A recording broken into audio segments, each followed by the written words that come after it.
Hello everyone, मी आहे सलोमी चोपडे. मी राहते पुण्यामध्ये. रिसेंटलीच मी यूट्यूबवरती स्क्रोल करत असताना वेगवेगळे स्टडी व्हिडिओज येतात, त्यामध्येच मी पाहिलं होतं सक्सेस करिअर अकॅडमीला आणि त्याचे मी 2-3 तरी व्हिडिओ पहिल्यांदा म्हणजे सुरुवातीला पाहिले होते. मग त्यानंतर हळूहळू मी जेव्हा पाहत गेले तेव्हा मला समजायला लागलं की तुम्ही खूप चांगल्या पद्धतीनं एक्सप्लेनेशन देता, की प्रत्येक टॉपिक बद्दल डिस्क्राईब व्यवस्थित करता.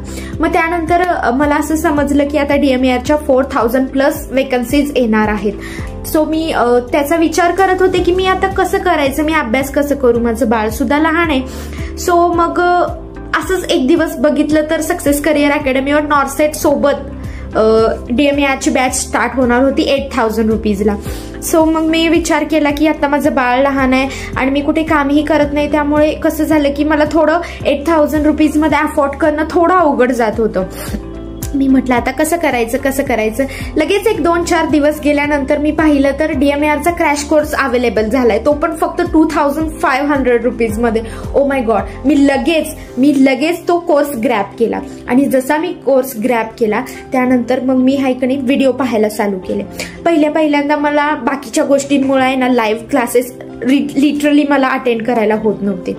आता सुद्धा माझं एखाद दुसरा लेक्चर चुकत असतो, पण मी लाईव्ह क्लासेस रेकॉर्डेड नाही बघितले तरी मी रेकॉर्डेड क्लासेस पाहायला चालू केलं.